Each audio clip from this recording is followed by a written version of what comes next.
Noong February 9, 2001 ay may natagpuang bangkay yung mga pulis sa isang kuweba. Ito ay sa may Miura, Kanagawa sa Japan. Ang nakakadiri dito yung bangkay na yon ay chinapchap ng 10 bahagi na nakabalot sa 10 ding plastic. Yung ulo pa nito ay nakabukod at nakabalot sa semento.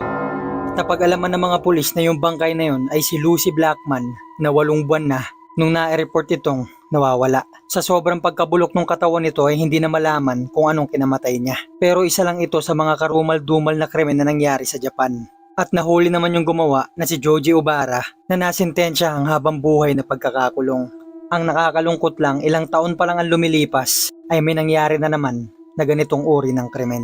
Ang bansang Japan ngayon ay isa sa mga tinuturing na isa sa mga pinakaligtas na bansang puntahan ng mga turista. Pangsyam ito sa mga may pinakamababang crime rate sa buong mundo. Naunahan pa nito yung Switzerland, Canada, Germany at Netherlands. Pero gaya ng alam natin, hindi porkit mababa ang crime rate ay wala ng krimen.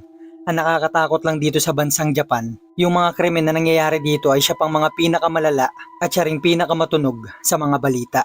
Ang laman ng video na to ay ang krimen na nangyari noong 2007 pero umingay lang yung kwento noong 2009 nung nahuli na yung kriminal dahil kaya pala hindi ito mahuli-huli ay inoperahan nito yung sarili niyang muka para hindi siya makilala ng mga pulis. At kung mahilig ka sa mga ganitong uri ng content, mga horror, mystery, mga solve at unsolved cases, ay ilike mo na tong video na to and don't forget to subscribe. Simulan na natin ang kwento.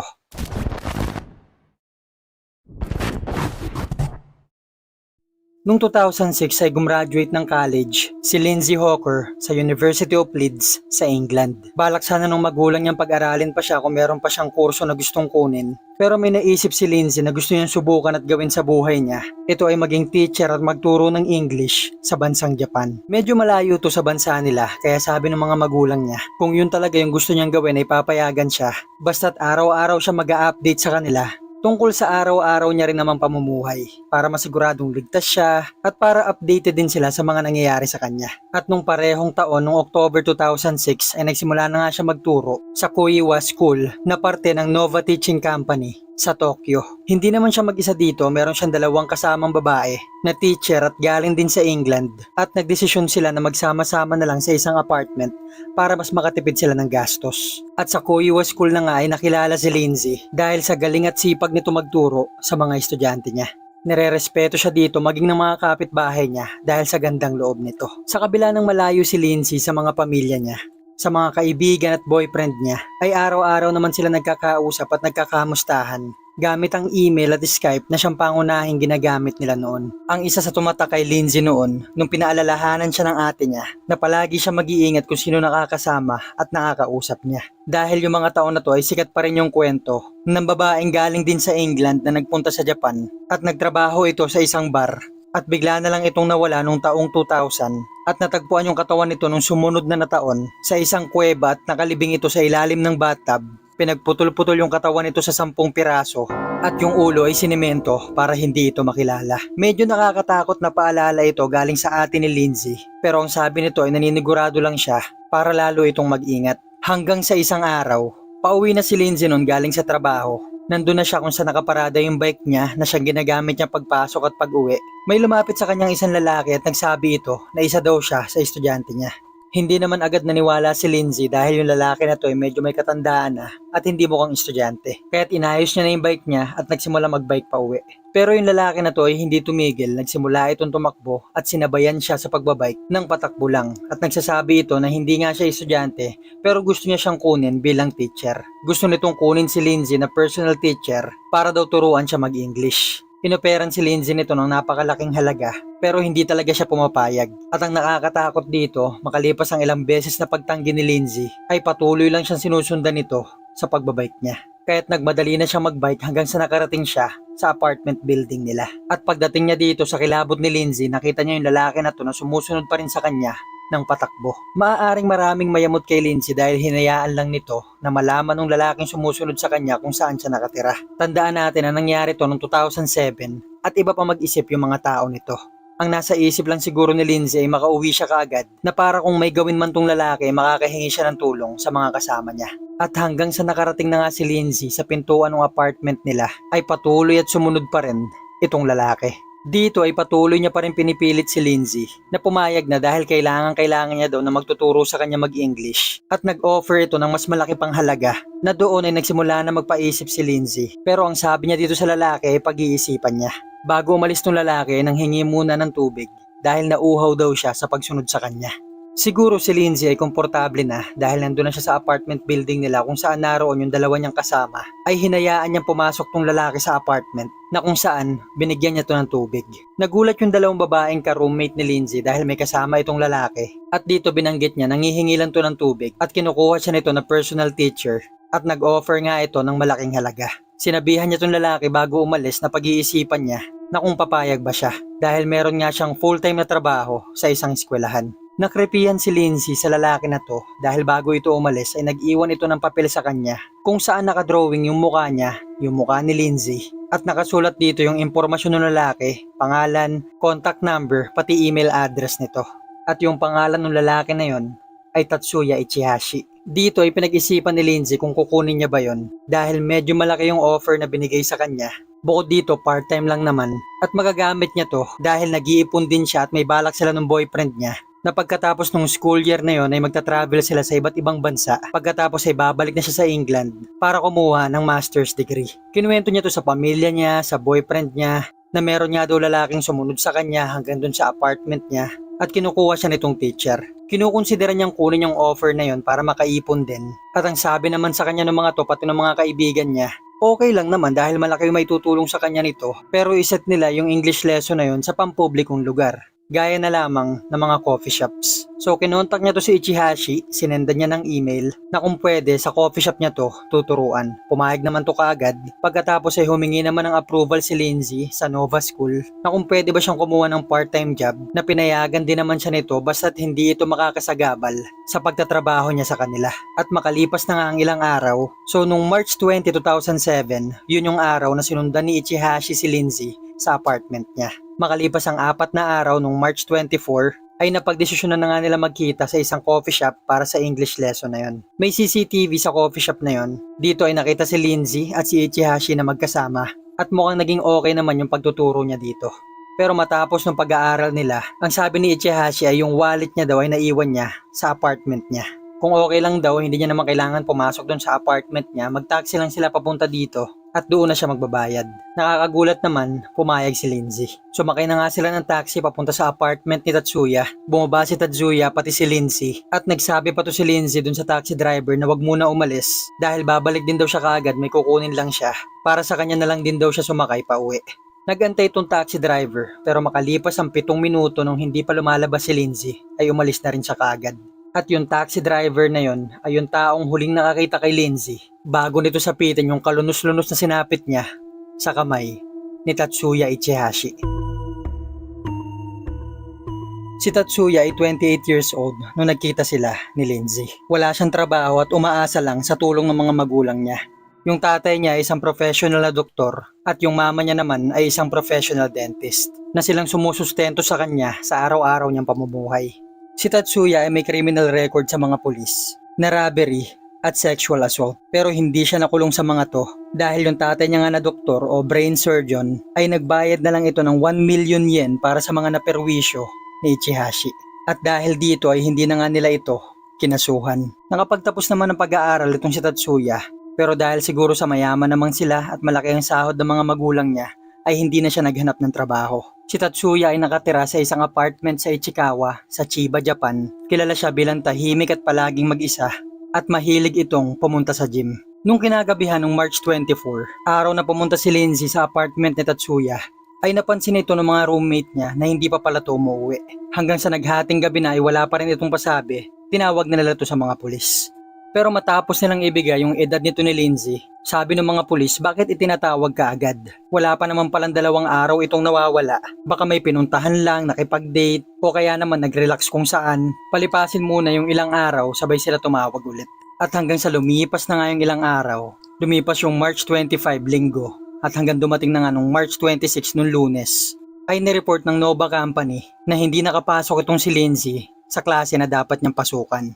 hanggang sa nakarating na nga ito sa mga ka-roommate niya at nireport na nila to sa mga pulis. Dito ay binigay ng dalawang ka-roommate ni Lindsay yung papel na iniwan ni Tatsuya dun sa apartment na siyang may impormasyon nito. Mag-aalas 6 ng gabi nung March 26 ay dumating yung dalawang pulis sa apartment ni Tatsuya. Hindi naman sila pinayagan ng management ng building na pumunta at katukin yung apartment nito nang hindi nalalaman nung nakatira dito. At dahil wala ngang ebidensya yung mga pulis na si Tatsuya yung dahilan kaya nawawala si Lindsay, ay wala rin silang magawa. Hanggang sa nalaman na nga ng mga kasamahan nila sa police station na si Tatsuya pala ay may criminal record ng sexual assault. Naisip nila na baka panibago na naman niya tong biktima. Kaya't nagpadala pa sila ng 7 pang pulis. Hanggang nung alas 7 na nung gabi, 9 na pulis na yung nagbabantay dun sa apartment building. Hinihintay na lang nilang lumabas itong si Tatsuya. Hanggang sa lumipas pa ang 2 oras, ay nakita na nga nilang itong lumabas ng apartment.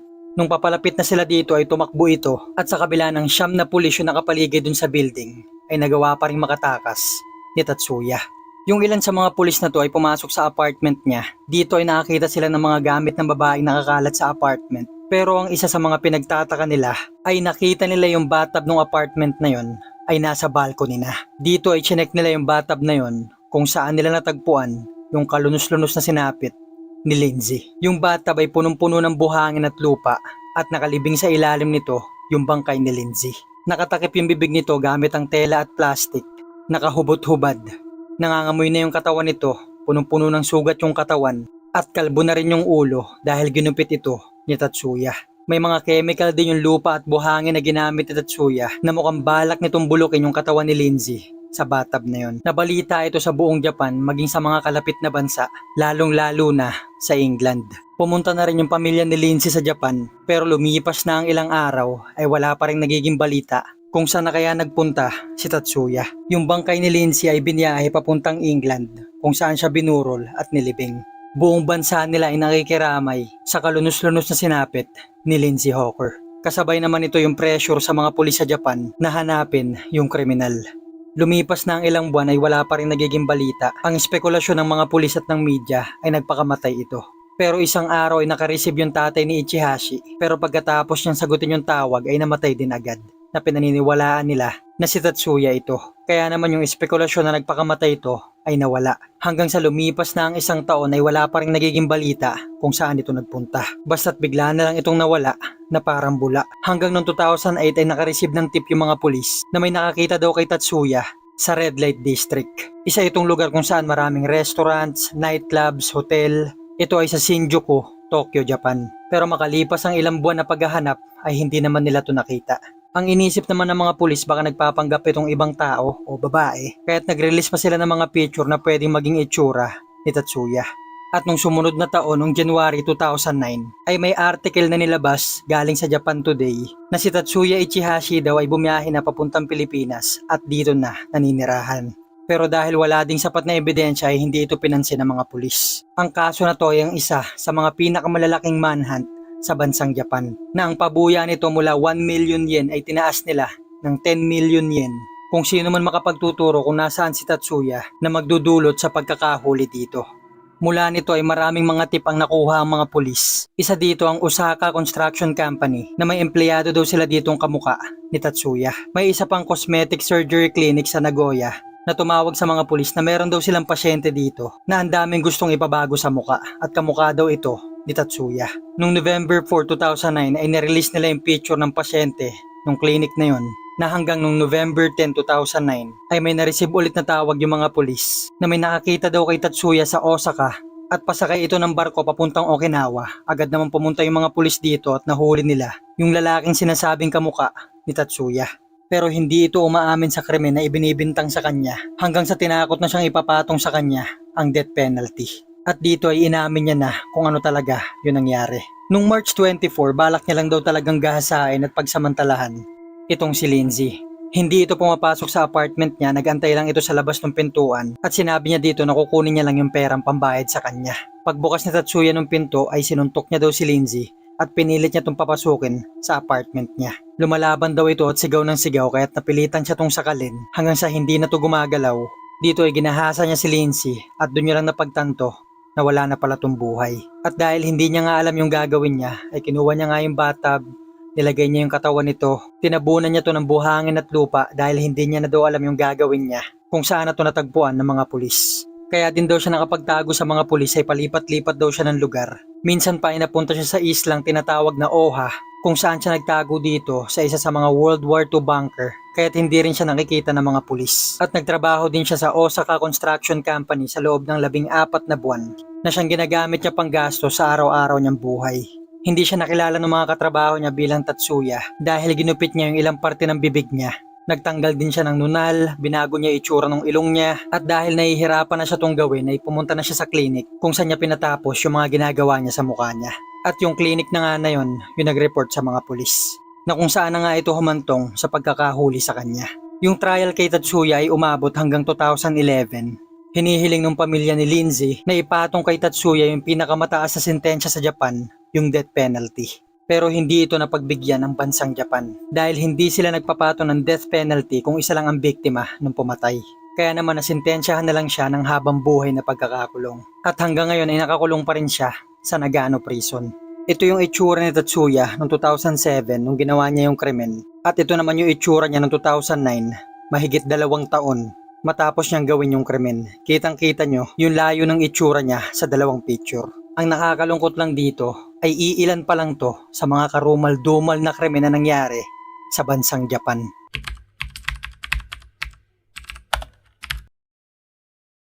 Noong madaling araw ng May 27, 1997, si Ichiro, 35 taong gulang, ay nagbabike na papunta sa trabaho niya. Si Ichiro ay isang janitor sa Tomogaoka Junior High School. Isang school ito na matatagpuan sa Kobe, Hyogo Prefecture, sa Japan.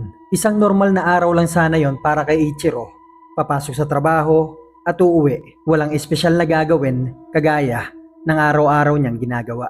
Ang kaso nga lang, nung malapit na siya dun sa school na pinagtatrabahuhan niya, ay may nakita siyang 2 aling nagmamadaling tumakbo hanggang sa lumagpas na yung mga to sa kanya. Ang napansin ni Ichiro ay parang balisang-balisa yung 2 ali na yon at parang takot na takot. Binaliwala niya na lang to at nagpatuloy siya sa pagbabike hanggang sa nung tanaw niya na yung gate sa school na pinapasukan niya ay may nakita siya ulit ditong 2 babae.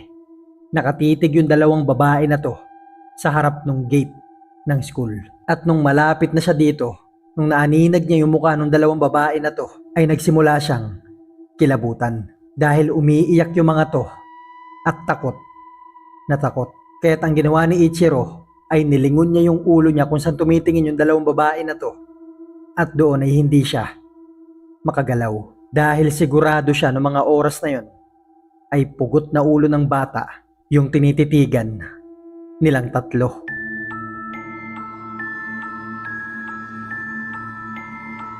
Ang kwento na to ay ang tinuturing na isa sa mga pinakamalalang krimen na nangyari sa kasaysayan ng Japan. Lalo na't puro bata ang mga naging biktima. Ang mga krimen na to ay minsan ang ikinumpara sa Zodiac Killer sa Amerika dahil yung kriminal ay sumusulat sa mga media network pati na rin sa mga pulis. Makalipas ang ilang minuto na natagpuan yung pugot na ulo na yon sa tapat ng eskwelahan, ay nagdatingan na kaagad yung mga pulis. At dito ay may napansin silang kakaiba dahil sa loob ng bibig ng pugot na ulo na yon ay may ilang mga papel na may mga sulat para sa mga pulis. At yung mga sulat na yon ay isa sa mga nagamit na mga pulis para mahanap kung sino yung gumawa ng nakakagulat at karumal-dumal na krimen na to.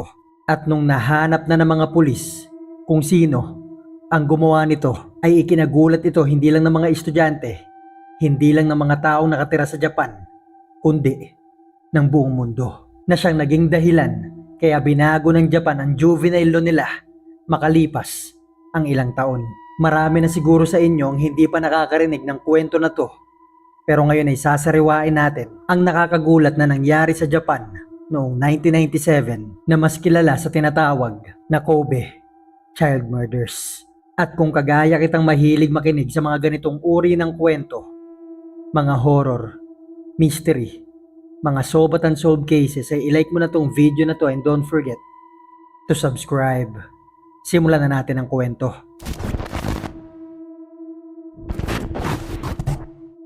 Noong oras na nakita na ng mga pulis yung sulat na nakalagay sa loob ng bibig ng pugot na ulo ng bata na yon na natagpuan sa harap ng school, ay sinubukan nila tong basahin.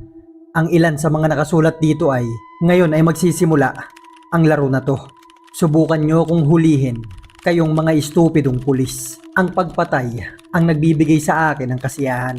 Hindi ko mapigilan yung sarili ko, pero gustong gusto ko talaga nakakakita ng taong namamatay. At ang pangalan na nakalagay dun sa sulat ay Sakakibara, the school murderer. Hindi naman napigilan na mabilis na kumalat yung balita na to patungkol dun sa pugot na ulo sa mga kalapit na lugar hanggang sa umabot na nga sa kabuuan ng bansa. Mabilis na pinalibutan ng mga pulis yung Tomogaoka Junior High School at halos sa 100 investigador ang pinadala dito para tumulong sa pag-iimbestiga.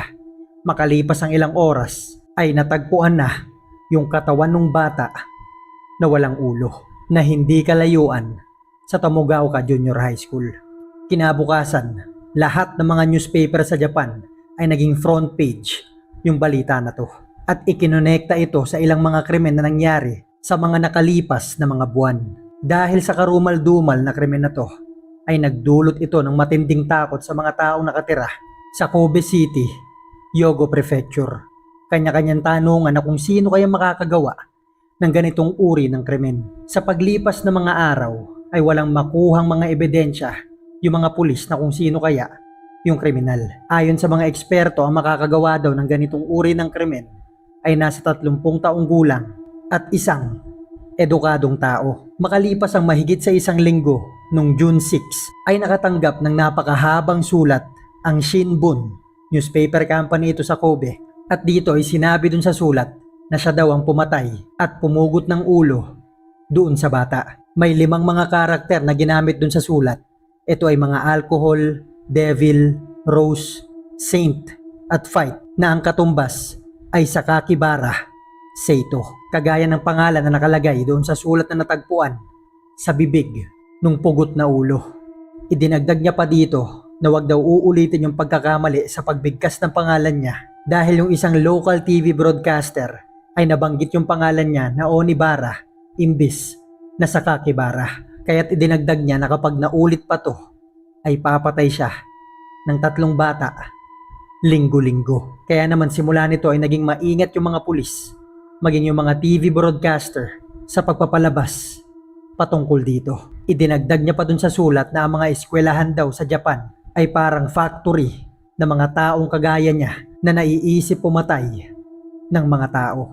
Masyadong mahaba yung sulat na yon na umabot sa 1,400 mga letra kung saan pinapaliwanag niya yung mga bagay na kaya niyang gawin, kaya dapat ay hulihin siya ng mabilis. At nung sinubukan nilang tutukang maigi kung saan galing yung mga sulat na to, ay unti-unti na sila nitong dinala sa taong gumawa nung mga krimen. Hanggang sa dumating na ngayong oras na nalaman na ng mga pulis kung sino yung gumawa, na talaga namang gumulat sa kabuuan ng Japan maging ng mga karatig bansa. Noong July 7, 1982 ay ipinanganak si Shinichiro Azuma sa Kobe City, Hyogo Prefecture, sa Japan. Simple lang ang pamumuhay niya. Parehong mga magulang ay nagtatrabaho at palagi siyang nasa bahay ng lola niya. Wala namang kakaiba sa kanya nung lumalaki siya. Malikot, palalaro, maraming mga kaibigan, minsan napapaaway, pero ang takbuhan niya palagi ay ang lola niya. Sa lahat ng sitwasyon ay ito yung kakampi niya. Ang kaso nga lang nung grade 5 siya ay namatay yung lola niya dahil sa katandaan at ang tanging naiwan nito ay yung aso na noon ay palagi niyang tinatawag na aso ni lola. Isa pang kalungkutan ang nangyari, ilang araw lang ang makalipas ay namatay din to kaagad. Mula nun ay wala nang nagiging takbuhan si Shinichiro. Tuwing napapaaway siya, tuwing may problema siya, tuwing may iniisip siyang bagay, ay wala na siyang napagsasabihan. Hanggang sa paglipas ng mga buwan ay nahilig na siya sa pagpatay ng mga hayop. Nagsimula ito sa mga suso, mga palaka na kapag nahuhuli niya ay pinapatay niya. Binubuksan niya yung katawan at pinag-aaralan niya yung loob ng mga to. Hanggang sa umabot na sa punto na naisip niya namang pag-eksperimentohan at patayin yung mga malalaking hayop na pagala-gala sa lugar nila. Mula sa mga uod, mga palaka at mga suso ay napunta na ito sa mga aso at mga pusa. Kapag nakakakita siya ng mga ganitong uri ng hayop, ay lalapitan niya yung mga to. Bigla niyang papaluin sa ulo hanggang sa mamatay. Pagkatapos ay bubuksan niya yung katawan ng mga to at titignan niya yung itsura. Ang tanging dahilan niya sa paggawa ng mga to ay naku-curious daw siya sa kung ano yung makikita niya sa loob at kung ano kaya ang mararamdaman niya habang ginagawa niya yung mga bagay na to. Patuloy lang itong nangyayari sa paglipas ng mga taon na sa bawat hayop na napapatay niya ay sinusulat niya ito sa diary niya. Kung paano niya to ginawa, anong itsura ng hayop, anong uri ng hayop, kung anong nakita niya sa loob nito, anong natuklasan niya, at kung ano ang naramdaman niya. At dahil sa wala nang nagpapayo kay Shinichiro ng tama at mali, ay dumating na nga yung araw na hindi niya inaasahan. Pauwi na siya noon galing sa school, February 10, 1997. 14 na taong gulang siya nito. Araw ito ng Lunes. Ito yung araw na may daladala siya na rubber mallet. Ito yung uri ng maso pero imbis na bakal ay goma yung pamukpok. Nang may nakita siyang 2 batang babaeng grade 6 student na dumaan sa harap niya. At imbis na hayop ay naisip niyang gawin ito dito sa 2 batang nasa harap niya. Nung nakakuha na siya ng buwelo ay pinagpupukpok niya yung 2 bata na to sa ulo gamit-gamit yung rubber mallet na dala niya. Hindi niya naman napuruhan yung mga to at agad na nakatakbo. Yung isa sa 2 babae na pinagpapalo ni Shinichiro ay na-ospital. Makalipas ang 1 linggo ay nakalabas din naman yung bata. At yung mga magulang ng 2 bata na to ay nagsimula na magtanong kung sino yung gumawa nito sa kanila. Ang sabi ng 2 bata, hindi daw nila matandaan yung itsura nito, pero pag nakita nila to ay maituturo nila. Ang tanging natandaan nilang 2 ay yung uniforme na suot-suot nito, na agad namang tumugma sa uniforme ng isang school malapit sa kanila. Ang ginawa ng mga magulang na to ay pumunta dun sa school at nag-request ng mga litrato ng bawat estudyante sa school nila. Pero yung management ng school na to ay hindi pumayag. Makalipas ang ilang araw, yung mga pulis naman ang nag-request ng mga litrato ng mga estudyante, pero hindi pa rin talaga pumapayag yung eskwelahan. Ang sabi pa ng management ng school, hindi daw nila kasalanan kung hindi kayang ipagtanggol ng mga anak nila yung mga sarili nila.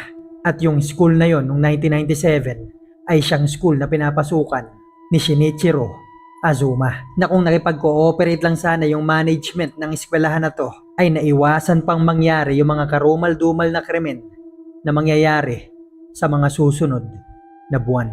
At dahil sa pangyayari na to ay lumakas yung loob ni Shinichiro Azuma na gumawa ulit ng ganitong uri ng krimen. At makalipas ang mahigit sa 1 buwan, noong March 16 ay nakakita ng isang batang babae si Shinichiro, at yung batang babae na to ay si Ayaka Yamashita, 10 taong gulang. Nilapitan ito ni Shinichiro at tinanong niya kung saan dito yung pinakamalapit na hugasan ng kamay, at bilang bata si Ayaka ay tinuro naman ito at sinamahan pa si Shinichiro. At nung nagkaroon na nga ito ng pagkakataon ay pinalo niya ng tubo si Ayaka Yamashita. Ang sabi pa nga niya ay hindi niya na maalala kung ilang beses niya pinalo yung ulo nito dahil masyado daw siyang na-excite sa ginagawa niya. Isang bagay na karumal-dumal at hindi katanggap-tanggap sa mga taong nakarinig sa dahilan niya na to. Pagkatapos niyang paluin yung ulo ni Ayaka ay iniwan niya na lang to kung saan ito tumumba. At makalipas ang 10 minuto ay nakakasalubong na naman siya ng isang batang babae, si Kazumi Ishikawa, 9 taong gulang. At ang ginawa niya naman kay Kazumi ay pinagsasaksak niya ito sa tiyan. Pagkatapos ito ay nagmadali na siyang tumakbo pauwi. Pagka-uwi niya ay isinulat niya na kaagad sa diary niya yung mga nangyari. Detalyado niya itong sinulat kung paano niya ito ginawa, anong ginamit niya sa pag-atake niya, at kung ano ang naramdaman niya. Si Ayaka Yamashita ay natagpuan ng mga tao at agad dinala sa ospital. Kaso nga lang, makalipas ang 7 araw noong March 23, isang nakakalungkot na balita ay namatay ito sa ospital. Sa kabilang banda naman si Kazumi Ishikawa ay nadala kaagad sa ospital at nabuhay. At dahil mga bata nga yung mga biktima ni Shinichiro ay hindi siya nito na ituturo. Kaya naman sa paglipas ng mga araw ay pataas din ng pataas yung kagustuhan niyang ulit-uliting gawin ito. At lumipas naman ang mahigit sa 2 buwan. Araw ng Sabado, May 24, ay naglalakad-lakad si Shinichiro Azuma sa paligid ng lugar nila. At dito ay nakita niya si Junhase, 11 taong gulang na naglalaro sa isang kanal dahil may isang pagong dito. Ang ginawa ni Azuma ay inuto niya si Junhase na sumama daw ito sa kanya dahil may alam siyang lugar na may mas malalaking mga pagong. At bilang bata si Junhase 11 taong gulang at isa pang special child ay sumama nga ito kay Shinichiro. At nung nagkaroon na siya ng pagkakataon sa lugar na walang tao, gamit ang braso niya ay sinakal niya si Junhase. Hindi ito naging madali dahil iyak ng iyak si Junhase, lumalaban ito at napakaingay. Pero makalipas ang ilang minuto ay nagsimula na itong manghina at hindi makahinga. Para masigurado, ang ginawa ni Shinichiro ay tinanggal niya yung sintas ng sapatos ni Junhase at sinakal ito sa biktima niya. Sinakal niya to ng napakatagal para masiguradong hindi na ito mabubuhay.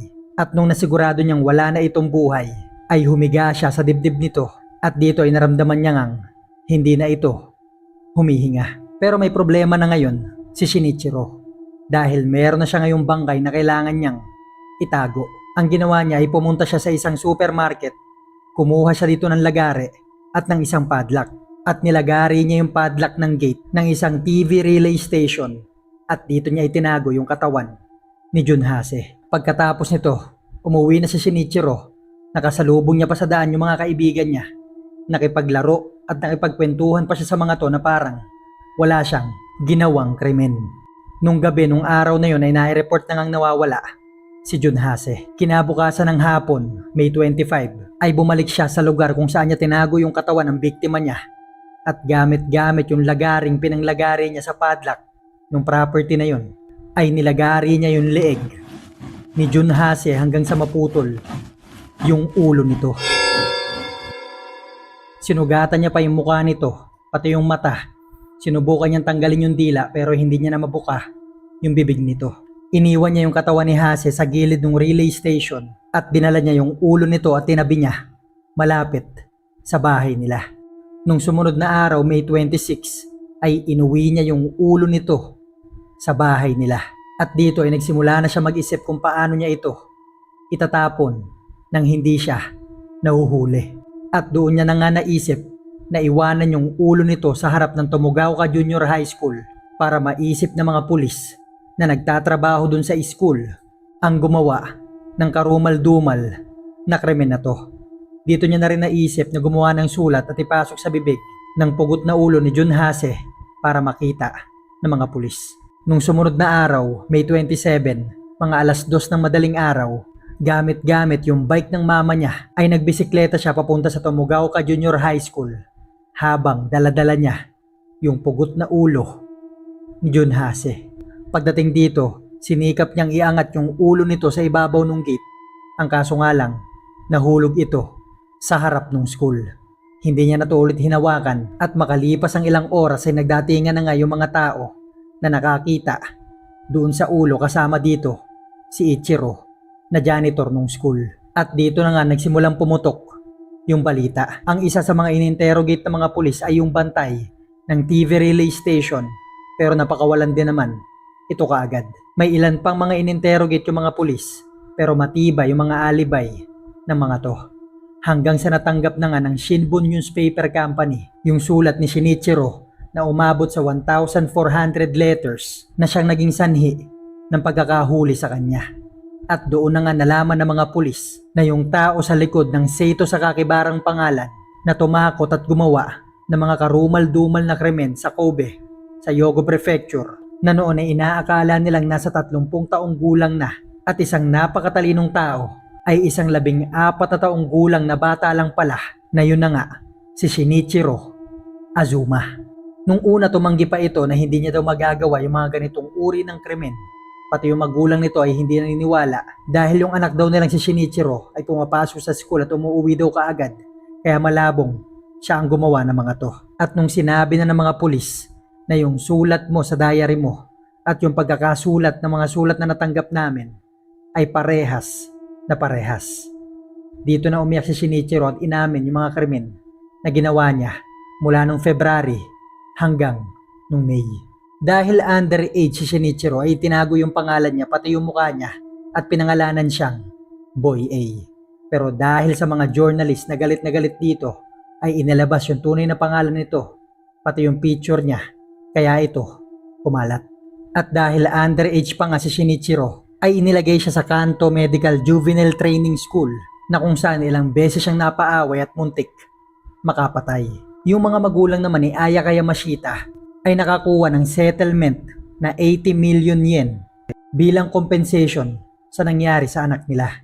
Naghiwalay yung mga magulang ni Shinichiro Azuma, hindi malinaw kung nakatanggap ba ng pabuya yung Yamashita family. Nanatili sa juvenile custody si Shinichiro hanggang sa nung naging 18 taong gulang siya ay nailipat siya sa Tohoku Juvenile Training School para pag-aralan at i-rehabilitate.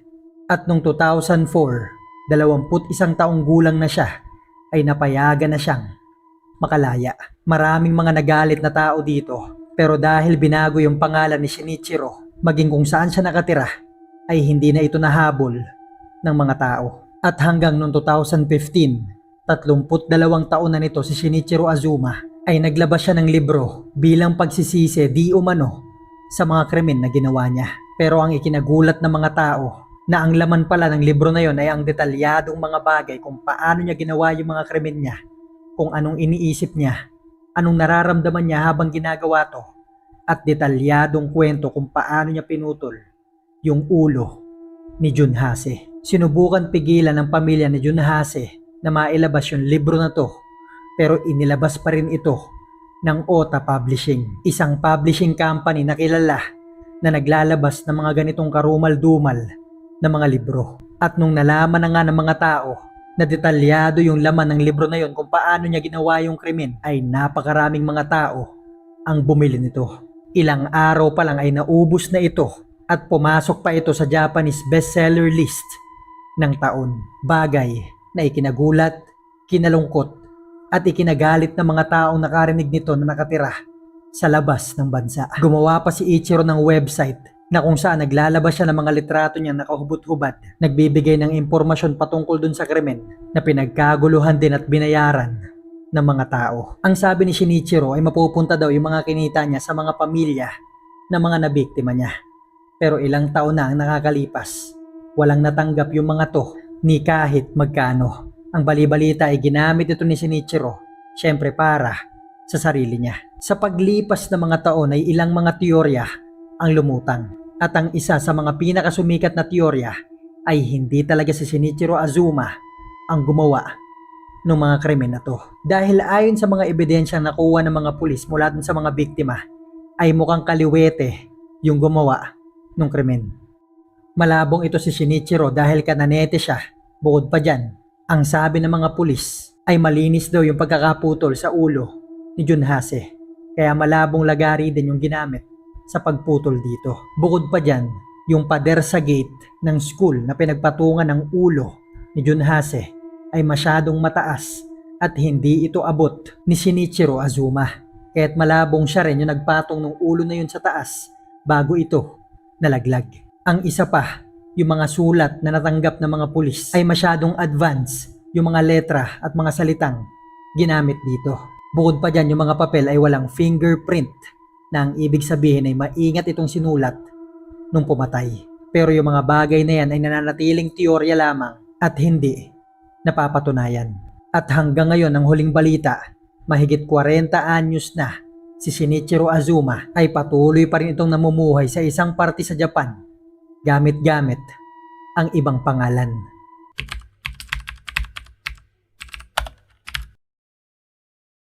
Noong March 29, 1989, ay natagpuan ng mga pulis sa Japan yung drum na hinahanap nila na puno ng semento dahil may babae daw na nakalibing sa loob nito.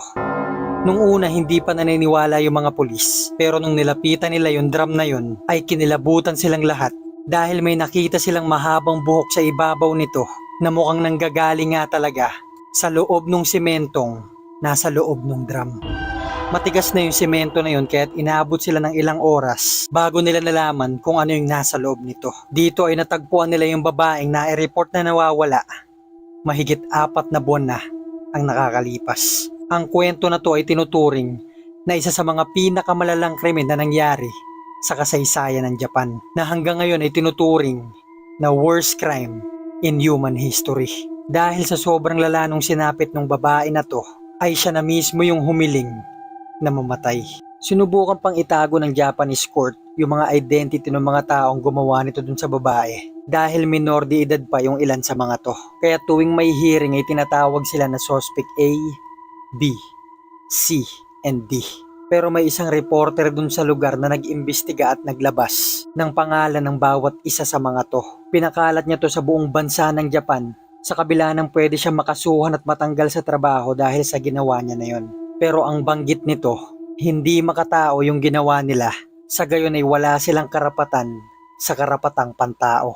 Maaaring marami na sa inyo nakarinig ng kwento ni Junko Furuta, pero susubukan ko ito ikwento sa inyo sa mas detalyadong paraan. Na bukod sa maaawa kayo sa sinapit ni Junko, ay magagalit naman kayo sa sentensyang inabot ng mga gumawa sa kanya nito. Na sa kabila ng kalinisan at kagandahan ng bansa ngayon, ay napasabi na lang yung mga tao noon na basura talaga ang sistema ng Japan. At para naman sa mga taong hindi pa nakakarinig ng kwento ni Junko Furuta, ay ihanda nyo yung mga sarili nyo sa mga bagay na maririnig nyo sa kwento na to. Si Junko ay nagdadalang tao nung nakita yung katawan niya dun sa drum. Sinasabing ginahasa siya na mahigit 500 beses ng 100 iba't ibang lalaki. Punong-puno ng mga sugat yung katawan nito, lalong-lalo na yung mukha niya, sa kondisyong halos hindi na ito makilala. At kung sakali mang kayanin yung tapusin yung video na to, ay mag-iwan na lang kayo sa comment section sa mga masasabi nyo. Noong November 25, 1988, ay nagbabike si Junko pauwi galing sa trabaho niya nang makita siya ni Hiroshi Miyano. Inutusan kaagad ni Miyano yung kaibigan niyang si Nobuharu Minato na guluhin si Junko at magkukunyari siyang ipagtatanggol niya to. Kaya naman tumakbo si Nobuharu at sinipa niya yung bike ni Junko na nagsanhi sa pagbagsak nito sa kalsada.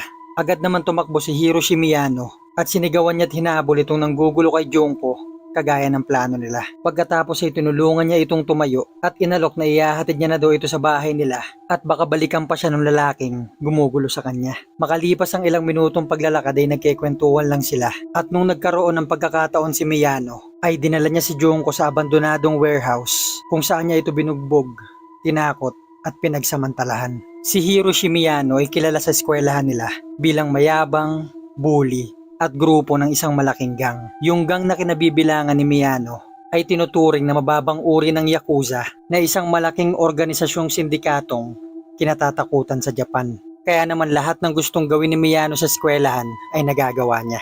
Sinasabing kakahiwalay lang ni Miyano sa girlfriend niya noon nung inalok niya si Junko na maging girlfriend niya. Magalang naman itong tinanggihan ni Junko, hindi sa pangunahing dahilan na kilala niya si Miyanong maraming barkada, basagulero, kundi dahil wala pa sa plano ni Junko yung mga ganitong bagay. Tinanggap ni Miyano yung pagtanggi ni Junko sa kanya bilang isang insulto. Dahil nga nakasanayan niyang lahat ng mga gusto niya ay nakukuha niya sa eskwelahan. Kaya't pinangako niya sa sarili niyang gagantihan niya ito. At hanggang sa nakita niya na nga itong nagbabike pa uwi. Pagkatapos niyang gahasain si Junko dun sa warehouse ay tinawagan niya yung mga kaibigan niya na sina Joe Ogura at si Wasushi Watanabe. At sinabihan si Miyano ng mga to na wag munang pakawalan si Junko. Kaya't dinala niya ito sa hotel malapit sa lugar nila kung saan nila ito pinagsalit-salitang pagsamantalahan. Paniguradong nung mga oras na to ay takot na takot si Junko dahil gusto niya lang naman umuwi galing sa trabaho niya at tumulong sa mga magulang niya. Ang nakakalungkot pa dito, walang kamalay-malay si Junko na ito pa lang yung unang araw na pagpapasakit sa kanya na tumagal na mahigit 40 araw. Pagkatapos nilang pagsamantalahan si Junko ay nagkita-kita sila sa isang park malapit dun sa hotel na kung saan naghihintay naman sa kanila si Nobuharu Minato, yung sumipa sa bike ni Junko. Dito ay tinakot nila si Junko wag magtatangkang tumakbo o magsumbong kanino man dahil pag may ginawa siyang ikagagalit nila ay pupuntahan nila yung bahay nito at papatayin yung buong pamilya niya. Na siya namang naging kahinaan ni Junko kaya't napilitan siya na sumunod sa mga to. Dito ay napagdesisyonan nilang dalhin si Junko sa bahay ng mga magulang ni Nobuharu Minato, kung saan sa mga sumunod na araw ay patuloy nilang ginawa yung mga gusto nilang gawin kay Junko. Nung pangatlong araw na nawawala ito, ay kalat na sa buong lugar nila na hinahanap ito ng mga pulis. Si Ogura ang pinakakinakabahan ng mga oras na yon dahil baka daw mahuli sila at makita si Junko na kasama nila. Pero imbis na pakawalan nila to at hayaang makabalik sa mga magulang niya, ay nakaisip sila ng ibang paraan. Tinakot nila ulit si Junko na papatayin siya pati yung mga magulang niya kung hindi niya mapatitigil yung mga magulang niya at yung mga pulis na hanapin siya. Kaya naman napilitan siyang tawagan yung mga to at kinumbinsi yung mama niya na naglayas lang siya, nagpapahinga at nakikituloy sa kaibigan niya at sabihan yung mga pulis na itigil na yung paghahanap dahil nasa maayos daw siyang kalagayan at uuwi na lang siya kapag gusto niya. At kung hindi daw nito ititigil yung paghahanap ay hindi siya uuwi. Hindi ito yung tipo ng ugali ni Junko na tipong maglalayas at makikituloy kung saan. Pero ilang beses tumawag si Junko at nakumbinsi niya rin yung mga to. Dito ay nagkaroon ng kalayaan sila Hiroshi Miyano sa mga bagay na gusto nilang gawin kay Junko. Noong mga panahon na to ay proud na proud sila sa mga ginagawa nila na tipong pinagmalaki pa nila to sa iba nilang mga tropa na nasa bahay ni Minato si Junko at pwede nilang gawin kung ano man yung gusto nila sa anumang oras. Araw-araw ay iba't ibang mga tropa nila Miyano ang bumibisita kay Junko at salit-salitan silang pinagsasamantalahan nito. Na dito sa estimasyon nila ay mahigit 12 lalaki araw-araw. Na sa ibang araw pa ay may mga babae rin itong kasama na tinatawanan si Junko at dinodrawingan yung mukha niya. Hanggang sa nalaman nung kuya ni Nobuharu Minato at nung magulang niya na meron silang kinidnap na babae sa second floor ng bahay. Nung una ay pinalabas nilang girlfriend si Junko nung isa sa mga tropa nila. Pero kalaunan ay nalaman din nila na hindi ito totoo. Pero walang balak mangialam yung kuya nito at yung magulang niya dahil alam nilang sangkot yung mga to sa grupo ng mga Yakuza. Bukod dito yung mga magulang ni Nobuharu ayaw din mangialam at gumawa ng ingay dahil iniingatan daw nila yung apelido nila. Dito ay lalo nang lumala yung pagtrato nila kay Junko dahil wala na silang maisip na dahilan para mahuli pa sila. Na tipong kapag umiiyak ito ay sinusuntok nila sa bibig, sa ilong, sa likod at sa iba't ibang bahagi pa ng katawan nito. Kapag wala naman silang magawa kay Junko ay pinapasok nila to sa freezer ng ilang oras at ilalabas lang kapag kailangan nila. Kapag sobrang lamig naman ng panahon ay pinapatulog nila to sa balcony sa second floor ng bahay para daw makita nila kung ilang oras ito tatagal. Kapag may mga bisita naman sila Minato na mga gang member dun sa bahay ay pinipilit nila tong pasayawin ng nakahubad-hubad. Kapag hindi nila nagugustuhan yung sayaw nito at kapag nagrereklamo siya ay sinisikmuraan nila at pinagtatatadyakan. Nung unang 10 araw pa lang ni Junko dun sa bahay nila Minato ay nagsisimula ng manghina at sumuko yung katawan niya. Nung mga araw din na yun ay hindi na siya pinagdadamit. Limitado na rin yung kinakain at iniinom niya na kadalasan ay sinusuka niya din naman.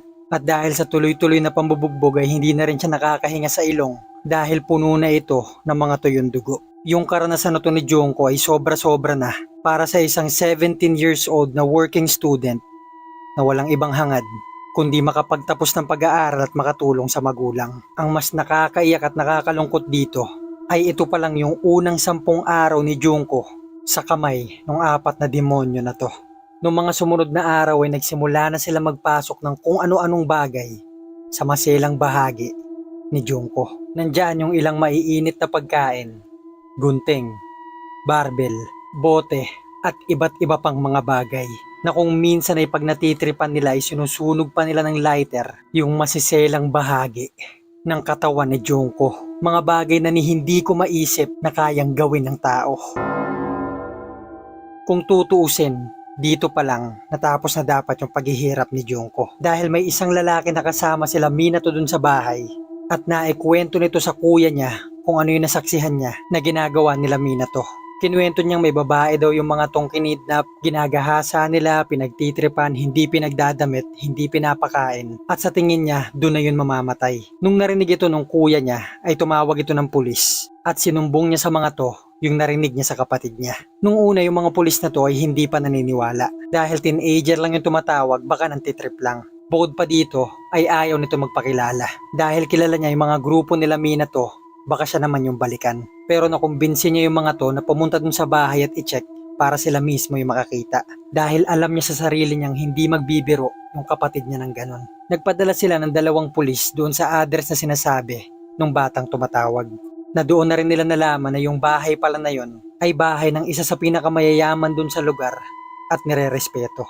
Na siyang pamilya ni Nobuharu Minato. Pagpunta ng mga pulis dito ay sinalubong sila nung mama ni Nobuharu. Nagtanong yung 2 pulis kung meron ba daw babaeng kinikidnap dun sa bahay nila dahil nakareceive sila ng tawag tungkol dito. Ang sabi naman ng mama ni Minato baka nantitrip lang yun dahil walang ganitong bagay na nangyayari sa bahay nila.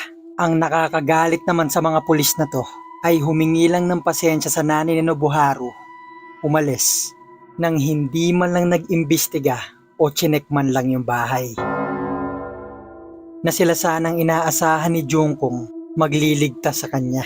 Isipin nyo na lang yung galit ng mga taong nakarinig sa part na to ng kwento tungkol dito sa ginawa ng 2 gunggong na pulis. Na kung ginawa lang sana ng 2 pulis na to yung tungkulin nila, 16 na araw lang sana si Jungkong tumagal sa impyerno na yon. Pero dahil nga dun sa pangyayari ay patuloy at patuloy pa siyang nahirapan. Panigurado yung iniisip ni Jungko sa mga oras na to, kung hindi siya makakatakas sa mga demonyo na yon, ay doon na siya mamamatay. Isang beses ay nag-inuman sila Miyano, Nobuharu at si Ogura habang pinagtitripan nila si Junko. At sa sobrang paglalasing ng mga to ay nakatulog sila. Dahil dito ay nagkaroon si Junko ng pagkakataon na pumasok sa isa sa mga kwarto nila Minato. Paniguradong dahan-dahan pa si Junko nung ginawa niya to. Hindi dahil baka magising yung mga lalaking nagbabantay sa kanya, kundi dahil sa malamang ay mahinang-mahina na yung katawan niya. Dito ay nakakuha siya ng tiyempong makatawag sa telepono at madali niyang tinawagan yung police line ng Japan na may sumagot naman kaagad dito. Pero bago pa man siya makaiyak at makahingi ng tulong, ay naagaw na ni Hiroshi Miyano yung telepono at naibaba niya na kaagad. At yung pulis naman na nakasagot nung tawag na yun ni Junko ay tinawagan kaagad pabalik yung number na yun dahil nagtataka siya kung bakit namatay yun kaagad. At ang nakasagot naman sa tawag ng pulis na yun ay si Hiroshi Miyano na. Ang sabi niya dun sa pulis ay nagkamali lang daw siya ng tawag na siya namang pinaniwalaan ito kaagad. Iyak nang iyak si Junko noong mga oras na yon dahil yung pag-asa niya sanang makatakas ay nawala pa. Takot na takot din siya dahil iniisip niyang parurusahan siya ng mga to. Ang kaso nga lang, hindi siya nagkamali. At yung parusang ginawa sa kanya ay mas malala kesa sa mga naranasan niya noong mga naunang araw. Kabadong-kabado si Ogura nung nalaman niyang muntik na to makahingi ng tulong sa pulis.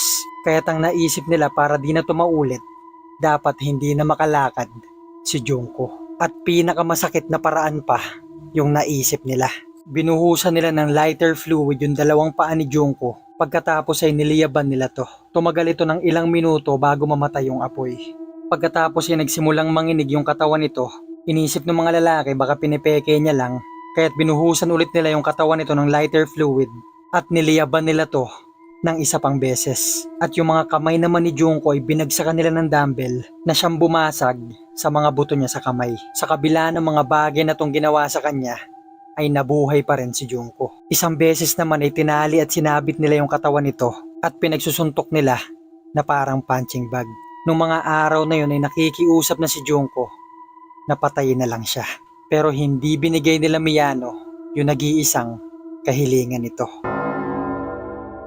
Makalipas ang 30 araw, nagsisimula ng mga yung katawan ni Junko dahil bukod sa hindi siya nakakapaglinis ng katawan, ay puro impeksyon na rin yung mga sugat niya. Hindi na rin siya makaihi ng maayos dahil sinunog nga ng mga to yung maselang bahagi ng katawan niya at kung ano-anong gamit na rin yung pinasok dito.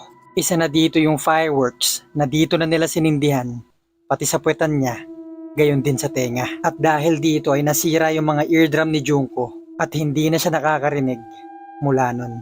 Hindi na rin siya makapunta sa CR dahil sa hina ng katawan niya, kaya't kung saan siya nakapwesto ay doon na rin siya dumudumi. Na tuwing nangyayari to ay pinagsususuntok siya nila Miyano.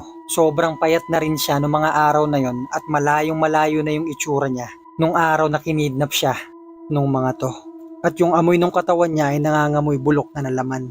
Si Junko Furuta ay nagdanas ng pagpapahirap na hindi kayang lampasan ng lahat ng tao. Na hindi kayang maabot ng isip ng karamihan yung sakit na naramdaman niya. At noong 1988 ay mag-isa niyang sinalubong yung bagong taon. Nung January 3 ay natalo sa sugal sila Hiroshi Miyano. Napagdesisyon na nilang dumiretso at tumambay sa bahay nila Nobuharu, kung saan nandoon yung mahina ng katawan ni Junko.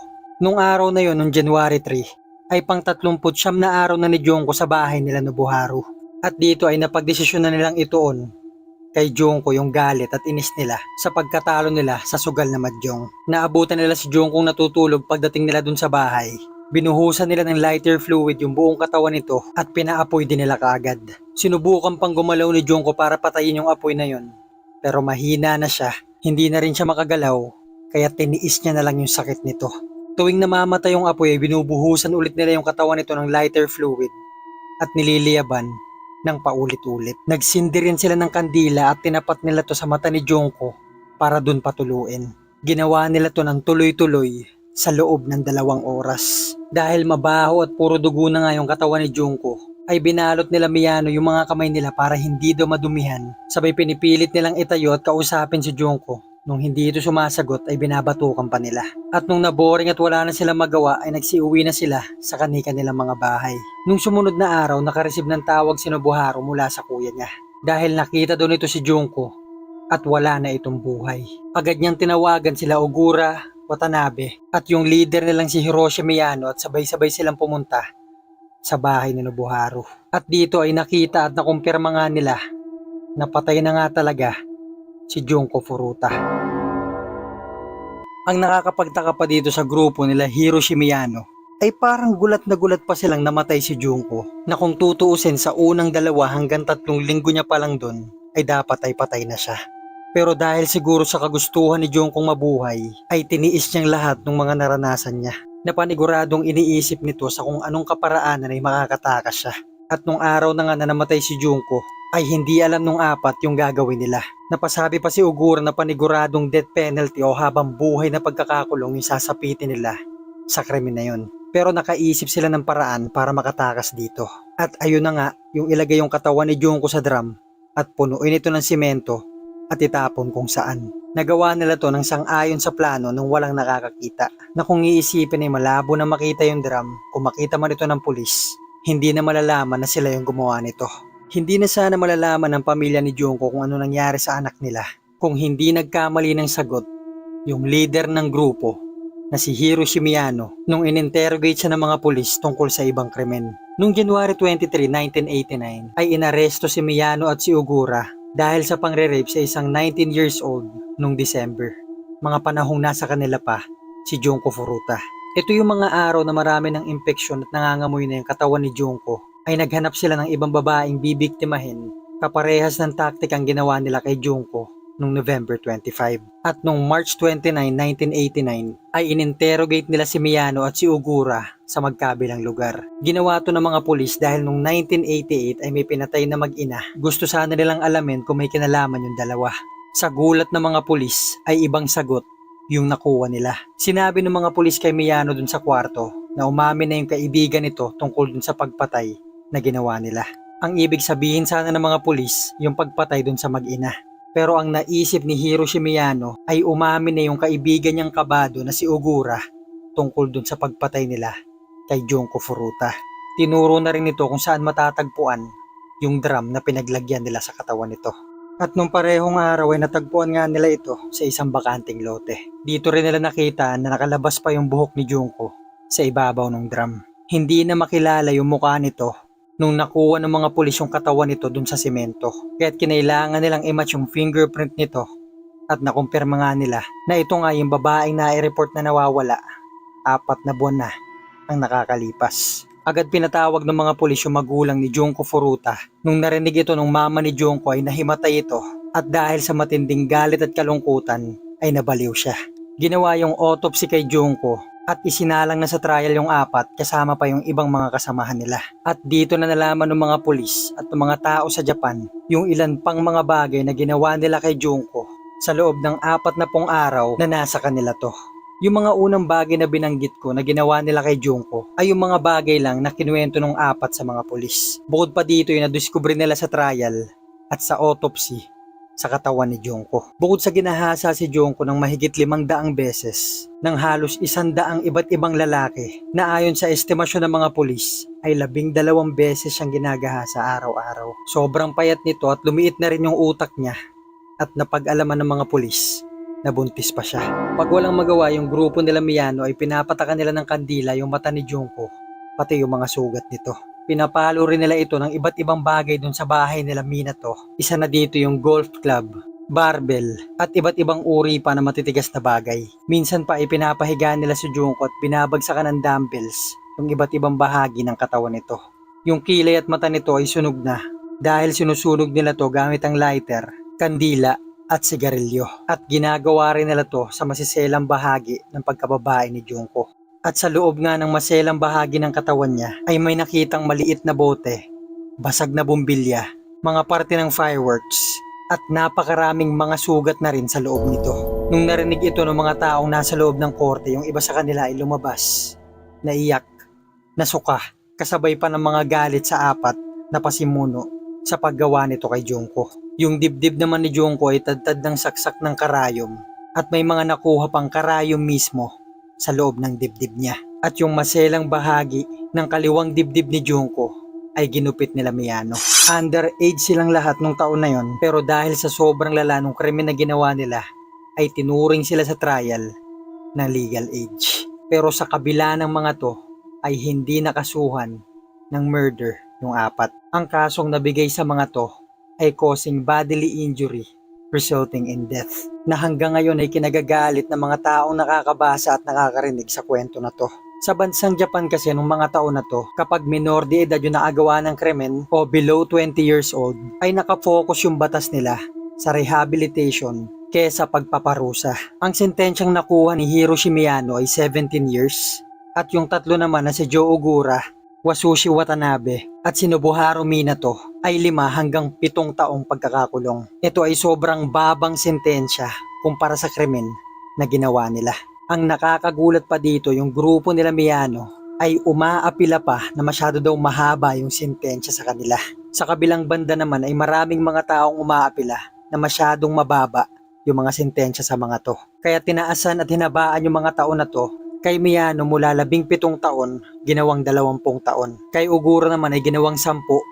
Kay Minato ginawang 9. At kay Watanabe naman ay 7. Huwag na kayong magulat sa mga sentensya na to dahil may isa pa nga na balita sa Japan na pinatay niya yung mga magulang niya pero nasentensyahan lang ng 3 taon. Sa kabilang banda, matapos ang napakaraming apila ng mga tao, ang mga kasong nakuha ng apat ay abduction for the purpose of sexual assault, confinement, rape, assault, murder, at abandonment of a corpse. Nahanap din at nakulong yung iba pang mga lalaking ng rape kay Junko at mga gang member nila Miyano. At dahil din ito sa DNA testing. Pero ang malaking tanong ng mga tao ngayon, ano kayang naging buhay na nila Hiroshi Miyano, Nobuharu Minato, Joe Ogura, at Yasushi Watanabe? Simulan natin kay Nobuharu Minato. Matapos ang 9 na taon na pagkakakulong nung nakalaya siya, ay binago niya yung una niyang pangalan na Shinji. Kung ano man yung dahilan nito ay alam na natin. Nabuhay siya ng simple na parang walang ginawang krimen, ilang taon nang nakakalipas at noong 2006 ay nakasal siya. Nagkaroon siya ng isang anak na babae pero naghiwalay din sila ng asawa niya at napunta yung anak nila dun sa babae. Makalipas ang ilang taon ay inaresto siya dahil sa attempted murder. Nung may nakaaway ito sa kalsada, pinagpapalo niya yung kaaway niya ng matigas na pamalo pagkatapos ay ginilitan niya pa to.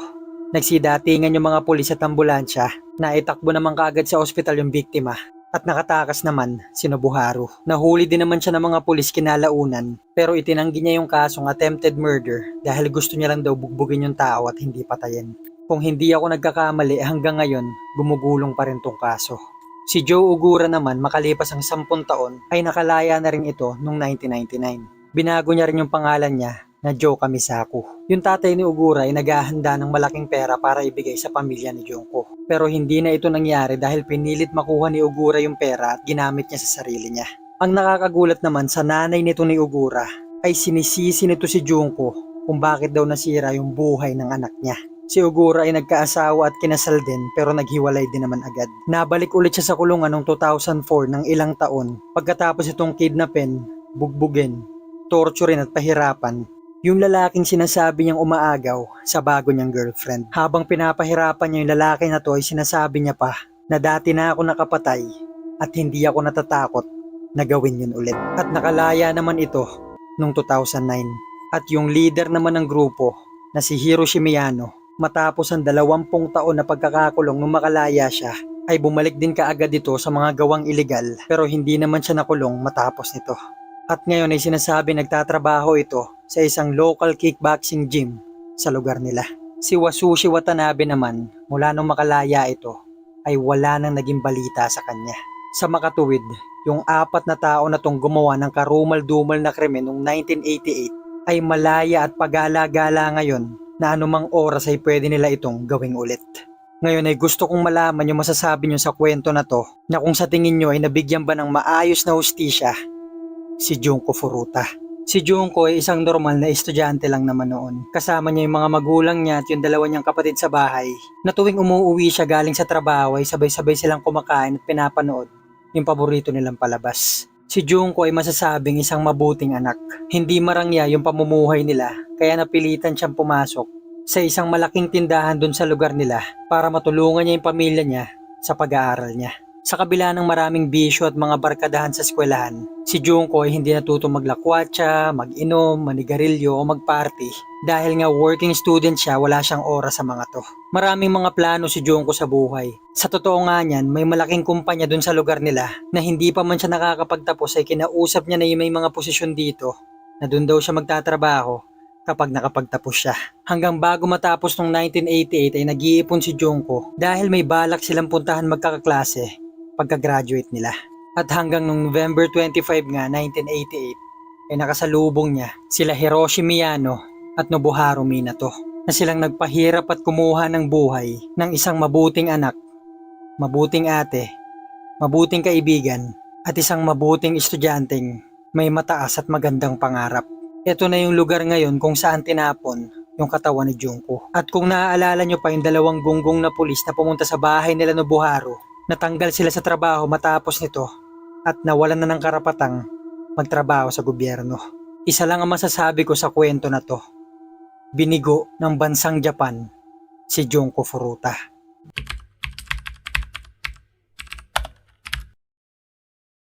Noong November 6, 2009 ay may isang lalaking nagmamadaling tumakbo pababa sa isa sa mga bundok sa Japan na tinatawag na Mount Garyu. Habang tumatakbo siya ay tinitignan niya yung signal niya sa cellphone niya dahil nagmamadali siyang tumawag sa emergency line ng Japan. Nung nakita niyang may signal na ay nagmadali siyang tumawag dito na agad namang may sumagot na pulis. Sigaw ng sigaw to ngayong lalaki dun sa nakita niyang bagay dun sa bundok pero hindi siya maintindihan ng pulis sa kabilang linya dahil tarantang-taranta yung boses nito. Hanggang sa pinaulit niya yung sinasabi nito kung ano ba yung nakita niya dun sa bundok at doon niya na naintindihan kung ano ba talaga yung nakita nito. Agad sila nagpadala ng mga pulis dun sa bundok at i-check kung totoo ba talaga yung sinasabi nitong lalaki. At dito ay nakita nga nila yung sinasabi nito. Dahil yung sinisigaw ng matandang lalaki sa kanya ay, nakakita ako ng pugot na ulo ng tao. Sinubukan ngayon maglibot ng mga pulis dun sa lugar pero hindi nila makita yung katawan nito.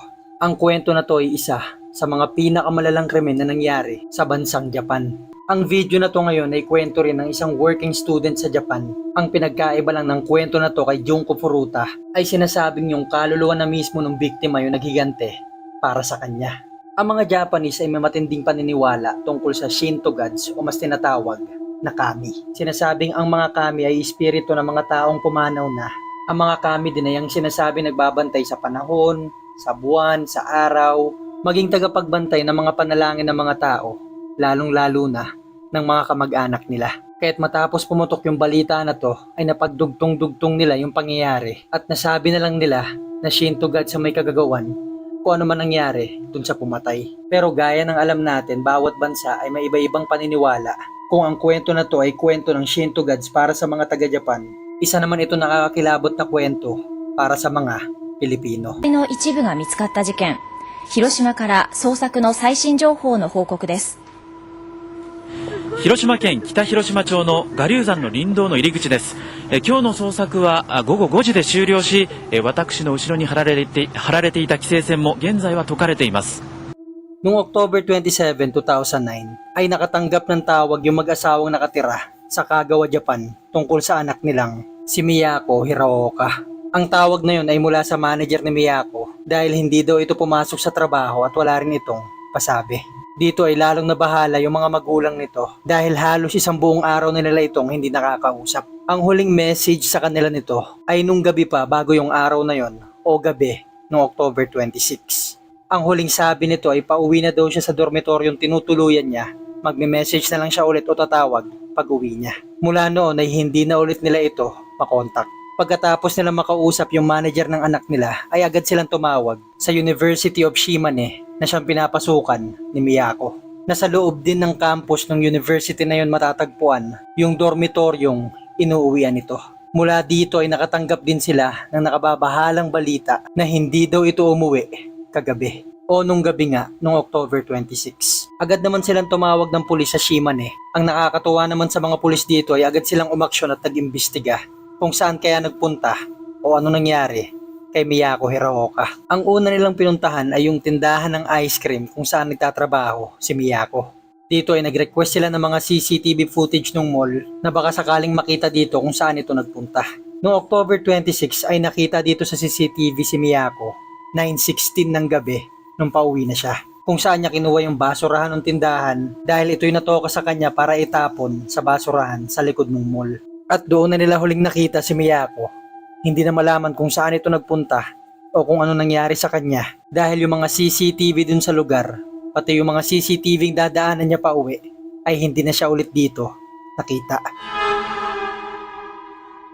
Noong 2009, 19 years old nun si Miyako Hiraoka at nag-aaral siya sa University of Shimane. Ang universidad na to ay may 3 campus, isa sa Hamada City, isa sa Matsue City, at isa naman sa Izumo City. Sa Hamada City nag-aaral noon si Miyako, na doon na rin nga siya sa campus tumutuloy. Nung una nag-aalala yung mga magulang niya, pero dahil sa Hamada City siya tumutuloy, kahit paano ay panatag sila. Dahil ang Hamada City ay isa sa pinakatahimik at ligtas na lugar na pwede nating sabihin na parang isang probinsyang mababa ang krimen o pwede nating sabihin halos wala talaga. Habang nag-aaral dito si Miyako ay meron din siyang part-time job. Hindi naman mahirap yung mga magulang niya pero hindi rin sila mayaman. Pagkatapos mag-aaral ni Miyako ay dediretso siya sa isang mall malapit sa lugar nila na kung saan nagtatrabaho siya sa tindahan ng ice cream. Gaya nga ng sabi ko kanina, hindi sila mahirap pero hindi rin sila ganun kayaman. Pero ang dahilan kaya siya kumuha ng part-time job para makapag-ipon dahil balak niyang sumali sa exchange program ng university kung saan siya pwede ipadala sa ibang bansa at doon mag-aral.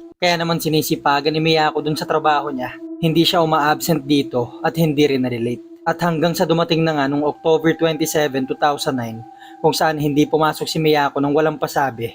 Parehong araw kung kailan siya na-i-report na nawawala. Yung shopping center kung saan nandoon yung ice cream shop na pinapasukan ni Miyako ay halos 2 kilometro ang layo sa dormitoryong tinutuluyan niya. Mula sa shopping center na to ay may 3 convenience store na may CCTV camera sa daan bago makarating si Miyako sa dormitoryo. Ni isa sa convenience store na yon ay hindi nakita si Miyakong dumaan dito no October 26 ng gabi. Pero maaari namang gumamit siya ng ibang daan pauwi. May 2 paraan para makauwi si Miyako mula sa shopping center hanggang sa dormitoryong tinutuluyan niya. Ang una nito ay sumakay siya ng bus at ibababa na siya nito malapit dun sa campus nila. Pero dahil nagtitipid nga si Miyako at nag-iipon siya para dun sa exchange program, ay pinipili niya maglakad na lang pauwi. May nakakasabay naman siya ditong kaibigan at katrabaho niya, pero noong 2009 ay hindi na ito pumapasok. May kinikwento itong si Miyako sa mga kaibigan, kaklase at mga magulang niya na may isang parte sa dinadaanan niya pauwi na pinakakinatatakutan niya. Ito yung lugar na may makakapal na puno, lugar na malapit sa campus nila. Walang bahay sa lugar na yon. May mga ilaw naman dito pero malayo yung pagitan ng mga to kaya halos masasabing madilim din dun sa lugar. At ang palaging kinikwento nito ni Miyako na tuwing dumadaan siya sa lugar na yon ay para bang palaging may mga taong nakatingin o sumusunod sa kanya na siya namang pinaniniwalaan ng mga pulis na lugar kung saan siya nawala.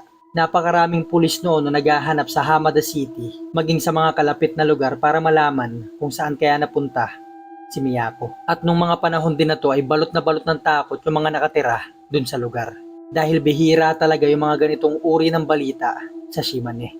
Kanya-kanyang kwentuhan, kanya-kanyang teorya, kanya-kanyang opinyon ang nabuo dun sa lugar na kung ano kayang pwedeng maging dahilan kung bakit wala pa rin nagiging balita kay Miyako. na kung lumayas lang ba siya na aksidente o kaya naman may nangunguha na talaga ng tao sa Hamada City.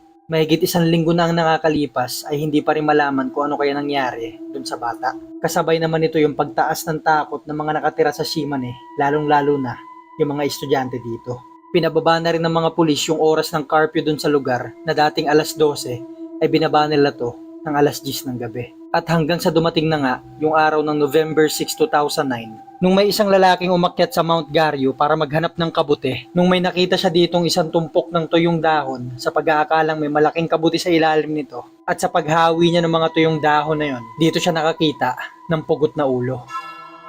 Nagmadali siyang tumakbo pababa ng bundok kung saan na nga siya nakatawag sa emergency line ng Japan. Agad namang pumunta yung napakaraming pulis dito at dito na nga nila nakita yung pugot na ulo na yon. Hindi na makilala yung mukha nito, hindi na malaman kung lalaki ba to o babae dahil sa dami ng sugat at nabubulok na yung balat nito. Sinubukan pa nila maghanap sa paligid ng ulo pero wala na sila makitang ibang parte o ni kahit yung katawan ng pugot na ulo na yon. Dito ay lalo nang natakot yung mga taong nakatira sa Hamada City. Agad na pumutok yung balita na to sa buong bansa. Sa sobrang takot ng mga magulang ng mga estudyanteng nakatira dun sa dormitoryo, kulang na lang ay pahintuin nila sa pag-aaral yung mga to. Wala ring makitang ebidensya yung mga pulis dun sa lugar dahil mukhang ilang araw nang nandoon yung pugot na ulo na yon. Ang Mount Garyo ay isang malaking bundok na nasa pagitan ng Shimane at ng Hiroshima. Kaya naman yung police force ng dalawang bayan na to ay silang nagtulungan para lutasin yung kaso. Kinabukasan, November 7, ay napakaraming pulis ang umakyat sa Mount Garyo para hanapin yung ilang parte ng katawan ng biktima na yon. Dito ay nakakita sila ng femur bone o yung buto sa hita ng isang tao at yung butong nakita nila na yon ay wala ng mga laman na mukhang kinain na ng mga hayop o kaya naman nung nang biktima sa tao na yon. Nung sumunod na araw naman, nung November 8, isang nakakadiri at nakakilabot ang nakita ng mga pulis sa isang parte ng Mount Garyo. Dito ay nakita na nila yung katawan ng pugot na ulo na yon na siyang ginamit nila pang DNA test para malaman kung sino yung tao na to. Dahil hindi rin nila masabi kung lalaki o babae ba yung biktima. At dito na nga nila nalaman na si Miyako Hiraoka pala yung may-ari ng pugot na ulo na nakita ng lalaki noong November 6 at yung iba pang parte ng katawan niya noong mga sumunod na araw. Noong November 9 naman ay nakita ng mga pulis yung kaliwang putol na paanan ni Miyako at noong November 19 yung mga kuko naman nito. Isipin na lang natin yung naramdaman ng mga magulang ni Miyako nung natanggap nila yung balita na to. Dito ay napag-alaman nga nila na pinatay yung anak nila, pinagputol-putol yung katawan na tinapon sa iba't ibang parte ng bundok. Ang isa pang dahilan kaya hindi malaman ng mga pulis kung lalaki o babae ba yung biktima dahil nung nakita nila yung katawan ni Miyako, literal na katawan lang to. Walang dalawang kamay, walang dalawang paa at tinanggal din yung dalawa niyang dibdib. Ang isa palalo sa nakakalungkot dito, makalipas ang ilang araw nilang paghahanap sa ibang parte ni Miyako, hanggang ngayon ay hindi na nila nakita yung dalawang kamay nito, yung kanan niyang paa at yung ibang parte ng kaliwa niyang paa. Dito ay lalong umingay yung balita na to maging sa kalapit na bansa ng Japan. Maraming mga TV networks ang pumupunta sa Mount Garyo para ibalita yung nakakadiri at nakakalungkot na balita na to. Halos araw-araw, iba-ibang mga TV network ang nagbabalita dun sa lugar para magbigay ng updates na kung natagpuan na ba yung ibang parte ng katawan niya, sino kaya yung makakagawa ng ganitong uri ng krimen, na kung sino kaya ang kumuha kay Miyako noong October 26 ng gabi. Pinatay siya kung saan, pinagputol-putol yung katawan, bumiyahe ng mahigit sa 1 oras at tinapon yung katawan niya sa iba't ibang parte ng bundok. At hanggang sa isang beses, may isang TV network ang nagre-report dun sa Mount Garyo. Gaya ng dati, sinasabi niya lang dito na dito natagpuan yung katawan ni Miyako, na hanggang ngayon naghahanap pa rin yung mga pulis at nagbibigay lang ng ilang updates gaya ng ibang reporter. Pagkatapos nila mag-report, nag-impake na sila at umalis na sila ng cameraman niya. Kagaya ng palaging ginagawa nila. Ang problema lang, ginawa nila to ng live. Habang yung reporter at yung cameraman ay ginagawa lang yung trabaho nila, ay wala silang kaalam-alam na meron silang nakuha ang nakakakilabot doon sa Mount Garyo. At dahil nga live yung balita na to, habang yung reporter at yung cameraman ay bising-bising ginagawa yung mga trabaho nila, yung mga taong nanonood naman ng live nung balita na yon ay kilabot na kilabot sila sa mga narinig nila. Ito yung mismong clip na nakuhaan nila dun sa Mount Garyo. 学生の遺体の一部が見つかった事件、広島から捜索の最新情報の報告です。すご広島県北広島町の我流山の林道の入り口です。今日の捜索は午後5時で終了し、私の後ろに張られていた規制線も現在は解かれています。Ayon sa mga nakarinig ng clip na to, ang narinig daw nila ay Sugoi takata, doshite watashi dake, na ang ibig sabihin ay sobrang sakit nito, bakit ako lang? 広島県北広島町の我流山の林道の入り口です。今日の捜 Mula nung kumalat yung clip na to, ay nabago yung kwento ni Miyako Hiraoka mula sa nakakaawa at nakakagalit ay napunta ito sa nakakatakot at nakakakilabot na kwento. At ang isa pa sa nakakakilabot dito, kung totoo ang boses ngayon ni Miyako Hiraoka nung sinabi niyang bakit ako lang ay tila ba naghahanap pa siya na makakasama. Pero syempre, hati ang opinyon ng mga tao dito. Patuloy pa rin ang pag-iikot ng napakaraming pulis sa Mount Garyo para hanapin yung ibang parte ng katawan ni Miyako, pero bigo silang mahanap ito. Kasabay naman ito yung pag-iimbestiga ng napakarami ring pulis na kung sino kayang pwedeng gumawa ng karumal-dumal na krimen na to. Ayon sa ilang mga eksperto, ang pwede lang gumawa nito ay lalaking nakatira o dumadaan din kung saan dumadaan si Miyako. 20 to 40 years old naman ang edad at maaaring ito yung unang krimen na ginawa nito. Ayon naman sa autopsy ng mga pulis sa mga parte ng katawan ni Miyako, bukod sa tinanggal nga yung dalawang dibdib niya, pinutol yung dalawa niyang kamay, pinutol yung dalawa niyang paa, tinanggal din yung mga daliri nito, ay mukhang pinatay si Miyako sa sakal. Mukhang may binalot na matibay na tali sa leeg niya na siyang kinasawi naman ni Miyako. Nangyari ito sa pagitan ng mga petsa ng October 26 hanggang October 30. Bukod pa dito, maraming sugat si Miyako sa katawan niya pati sa muka. Mukhang binugbog muna siya ng sobra bago siya pinatay. Sinunog din yung ilang parte ng katawan niya at may bakas din siya ng tapak sa isang parte ng mukha niya na mukhang tinapakan siya ng matagal o ilang segundo. Masasabing talagang kalunos-lunos yung sinapit ni Miyako Hiraoka sa taong gumawa nito sa kanya. Madaming lumapit sa mga pulis at nagbigay ng mga impormasyon na may mga kotse daw na dumadaan dito na maaaring ginamit para ibiyahe yung katawan ni Miyako. Nagbigay sila ng kulay, itsura ng kotse, pero sa kabila ng mga to, hindi naman ito nakatulong. Kagaya ng dati, tuwing may ganitong uri ng krimen na nangyayari sa Japan, ang mga tao dito ay pinipressure yung mga pulis para lutasin na yung kaso na to. Pero hindi ito naging madali sa mga pulis. Mahigit 300,000 mga police officer ang ginamit nila para makatulong sa paghahanap sa taong gumawa nito kay Miyako. Nakakita yung mga pulis ng ilang traces ng vinyl sa katawan ni Miyako. Ito ay uri ng materyales na makikita sa phone book sa Japan. Ito lang yung malaking ebidensyang nakita nila sa katawan nito. Ang kaso nga lang, yung mga supplier ng ganitong materyales ay matatagpuan sa Miyoshi,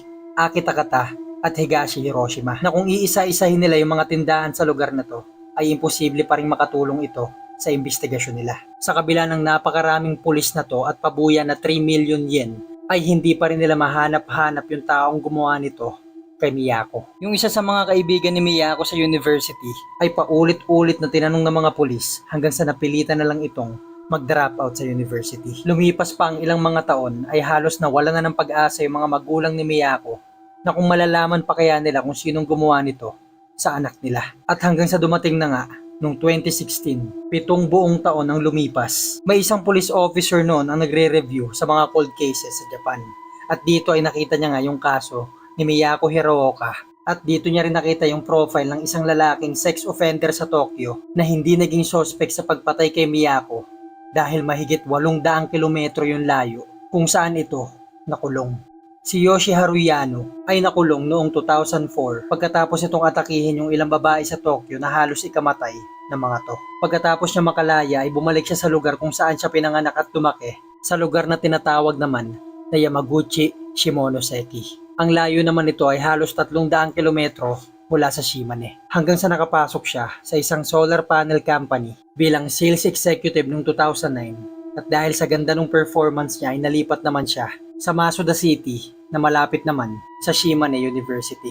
Ang mga naging anggulong nakita ng mga pulis. Ang kaso ni Yano sa Tokyo ay inatake niya yung ilang babae dito gamit ang kutsilyo na pwede namang ihalin tulad sa pagputol ng katawan ni Miyako. Bukod pa dito, yung mga tip na nakuha ng mga pulis dun sa Mount Garyo tungkol sa itsura ng kotse at kulay ng kotseng dumadaan dito lagi ay nagmatch ito sa kotseng ginagamit ni Yano noong 2009.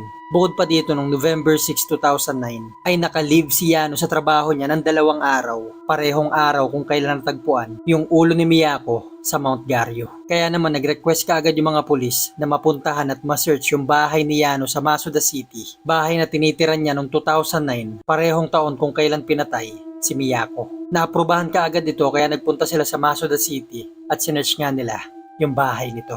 Dito ay nakakuha sila ng digital camera at USB na nung chinek ng mga pulis yung mga to ay nakakita sila ng 57 picture na deleted dun sa USB. Kaya naman nirecover nila yung mga to. At nung narecover na to ng mga pulis ay nakita nila dito yung ilang mga picture ni Miyako na nakatali sa bathtub. May mahigpit na tali ito sa leeg at yung ilan sa mga picture ng mga to ay picture ng hiwa-hiwalay na katawan ni Miyako. Kasama pa dito yung pugot niyang ulo. At yung isa sa mga litrato dito ay nakita yung paa ni Yano na siyang naging matibay na ebidensya laban sa kanya. Pero hindi pa dito natatapos yung nakakakilabot na kwento ni Miyako Hiraoka.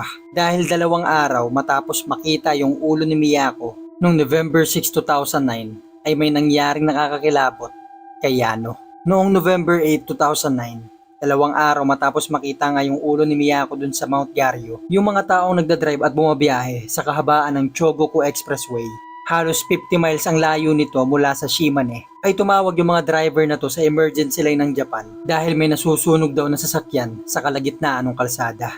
Agad naman dumating yung mga pulis dito kaso pagdating nila, sunog na yung sasakyan. At may 2 tao sa loob nito, isa dito si Yano at ang kasama niya ay nanay niya. Patay na silang 2 at sunog na sunog yung katawan nila. Ang nakakakilabot lang dito sa parte na to ng kwento, ayon mismo dun sa mga nakakita ng pangyayari, ay paulit-ulit daw binabangga ng driver nito yung sasakyan dun sa gilid ng kalsada. Hindi nila alam kung wala itong kontrol dun sa sasakyan o sinasadya niya ba to. Hanggang sa paulit-ulit niya nga itong ginawa ay nagsimula nung umusok yung sasakyan hanggang sa umapoy ito.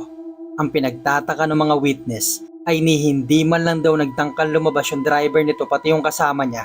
Basta't nakatitig lang sila sa harap ng sasakyan na parang walang nangyayari. Hanggang sa nasunog na nga sila at namatay. At dito na nga napagdugtong-dugtong ng mga tao yung sinabi ni Miyako doon sa video na may reporter na nagre-report sa Mount Garyo kung saan nakita yung katawan ni Miyako. Nung may narinig nga nagsalita na ang sakit nito, bakit ako lang? Ang sabi ng ilan ay naghanap nga daw ng kasama si Miyako at yun, yung pumatay sa kanya na si Yoshiharu Yano at yung mama nito.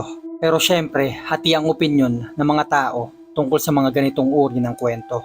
Pero ang isa sa hindi maitatanggi ng ilan sa mga taong nakatira sa Shimane o sa Hamada City malapit sa universidad na pinapasukan ni Miyako Hiraoka, ayon din mismo sa ilang mga Pinoy na nakatira malapit dun sa lugar. Yung isa sa mga bus stop dito na ginagamit ni Miyako pa uwi sa kanila ay may naririnig daw silang babae ditong umiiyak.